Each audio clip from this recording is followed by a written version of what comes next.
America ने रूस को दिखाई है नेटो की परमाणु ताकत। अमेरिका ने रूस को कैसे दिखाई है नेटो की परमाणु ताकत। अब आपको वो दिखाएंगे तो आपको समझ में आएगा कि कैसे इस वॉर में मैसेजिंग भी बहुत ज्यादा हो रही है। ये यूएस का B-52 बॉम्बर है, बाल्टिक के आसमान में दिखा है B-52 बॉम्बर। सेंट पीटर्सबर्ग के बगल से गुजरा है अमेरिकी न्यूक्लियर बॉम्बर। सेंट पीटर्सबर्ग से कितना पास में है ये आप देखिए। ये प्रलय काल नहीं है तो और क्या है?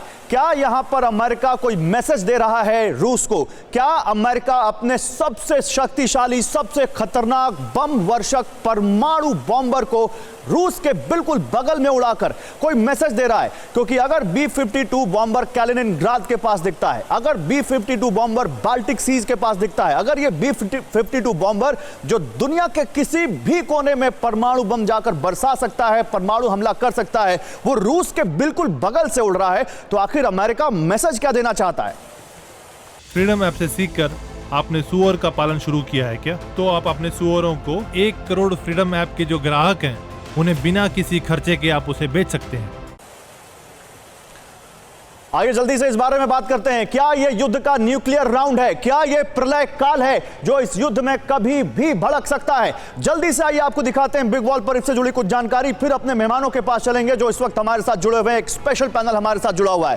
पहले देखिए, ये जो हम आपकी बात दिखा रहे हैं, रूस के नजदीक अमेरिकी न्यूक्लियर बॉम्बर, ये B-52 बॉम्बर जो रूस के बिल्कुल नजदीक उड़ता हुआ। संदेश क्या है? रूस को नेटो की परमाणु ताकत दिखाना, परमाणु हमला हुआ तो छोड़ेंगे नहीं का मैसेज देना, और यूरोप में रूस के वर्चस्व को सीधी चुनौती। ये सीधे सीधे अमेरिका या कहें नेटो देश पुतिन को मैसेज दे रहे हैं। और यहां पर अब यह देखना है कि कैसे इसका काउंटर करते हैं पुतिन, क्योंकि ये तो अमेरिका ने अपना मैसेज दे दिया, लाउड एंड क्लियर मैसेज कि हम आपके खिलाफ बिल्कुल प्रिपेयर हैं, एक सैनिक से लेकर एक फूड सोल्जर से लेकर हमारे बॉम्बर्स तक। लेकिन अब इसके आगे क्या, ये समझिए, इसके आगे क्या हो सकता है? यहां पर B-52H से शक्ति प्रदर्शन एक, और दूसरा अमेरिकी बॉम्बर का रूट। ये दो चीजें देखिए, हम इसको आपको बताएंगे कि कैसे सेंट पीटर्सबर्ग से बिल्कुल आसपास था, कैलिनिनग्राद के बिल्कुल आसपास था ये B-52 बॉम्बर, B-52H बॉम्बर, और ये रूस के लिए एक बड़ा मैसेज है।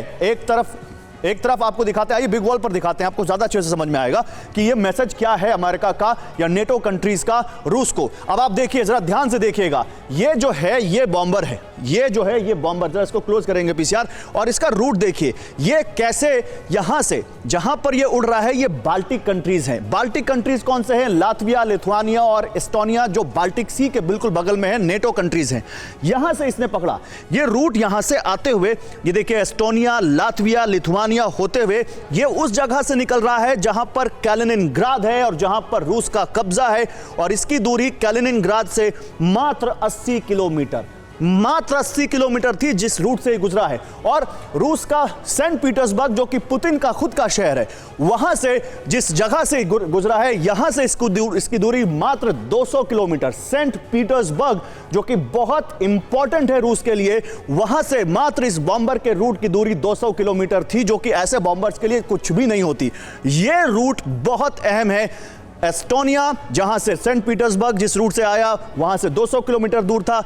लातविया, लिथुआनिया, कैलिनिनग्राद, और फिर ये बॉम्बर का रूट देखिए यहां से होते हुए नेटो कंट्रीज की तरफ या यूरोप की तरफ जाता है। सवाल यह है कि ये बॉम्बर यहां पर उड़ क्यों रहा है? आखिर रीजन क्या है? आइए जरा इस बॉम्बर के स्पेसिफिकेशंस आपको बताएं, बॉम्बर क्यों इतना खतरनाक है।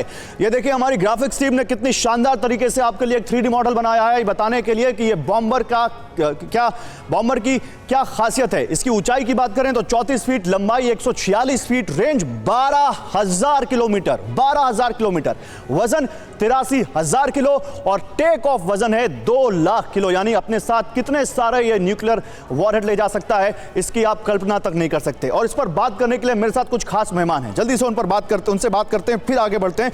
देखिए, मेरे साथ इस पर बात करने के लिए इस वक्त हैं प्रोफेसर अमिताभ सिंह, जो कि विदेश मामलों के जानकार हैं, अक्सर आपको अड़ी में दिखते हैं, आपके लिए बड़े गूढ़ मसलों को आसानी से डिकोड करते हुए और आपको समझाते हुए। मेरे साथ इस वक्त मेजर जनरल एसबी अस्थाना साहब हैं, एज डिफेंस एनालिस्ट, जो आपको बताते हैं कि कैसे रूस की या यूक्रेन की जो ये मिलिट्री स्ट्रैटेजीज हैं इसको कैसे समझें, और विंग कमांडर आलोक सहाय साहब हैं, जो इस वक्त हमारे साथ एज डिफेंस एक्सपर्ट ज्वाइन कर रहे हैं। मैं विंग कमांडर सहाय साहब आपके पास ही आता हूं। पहले सर मुझे ये बताइए, ये जो बॉम्बर है इसका काम क्या होता है, और इसका काम क्या यहां पर फुलफिल हो रहा है जो अमेरिका यहां से बिल्कुल रूस के किनारे किनारे, या कहें कि हमारे घर के दरवाजे के सामने से कोई अपनी कार निकालता है, वैसे अमेरिका बिल्कुल रूस के बगल से ये बॉम्बर उड़ा रहा है? क्यों उड़ा रहा है? क्या लगता है आपको इसके पीछे क्या मकसद है? देखिए, ये शक्ति प्रदर्शन है एक तरह का। जो उड़ती खबरें आ रही थी कि चीन और जो जासूसी कर रहा है, चीन की मिलीभगत होने जा रही है रूस के साथ। यार मुझे आलोक साय जी की आवाज नहीं आ रही है, प्लीज उसको जरा मुझे आवाज दिलवाइए उनकी। सर एक मिनट, आपकी आवाज नहीं आ रही। Okay sir. जी सर आप बोलिए, आपकी आवाज ऑन एयर जा रही है, प्लीज बोलिए। ओके, तो मैं ये कह रहा था कि ये एक शक्ति प्रदर्शन है एक तरह से। जब रूस और चाइना जिस तरह से अपने मसल्स को फ्लेक्स कर रहे हैं यहाँ पे, तो अमेरिका को भी ये दिखाना पड़ेगा कि हम भी तैयार हैं। अगर आप किसी तरह का मिस एडवेंचर करेंगे यूरोप में या नाटो देशों के खिलाफ, तो हम इसके लिए पूरी तरह तैयार हैं। दूसरा एक और भी मकसद होता है, कभी कभी इन जहाजों के माध्यम से हम बहुत सारे ऐसे लो फ्रीक्वेंसी के सिग्नल्स को पकड़ने की कोशिश करते हैं जो कि सैटेलाइट्स नहीं पकड़ पाते हैं, और इससे हमें दुश्मन की वहां पर तैयारी क्या है वो ज्यादा पता चलती है। उनके डिफेंस कोड्स को हम डिकोड कर सकते हैं। इस तरह की बातें होती हैं जैसा कि चीन ने किया था गुब्बारे छोड़कर। जी हाँ, ठीक है। फ्रीडम ऐप से सीखकर आपने सुअर का पालन शुरू किया है क्या? तो आप अपने सुअरों को 1 करोड़ फ्रीडम ऐप के जो ग्राहक हैं उन्हें बिना किसी खर्चे के आप उसे बेच सकते हैं।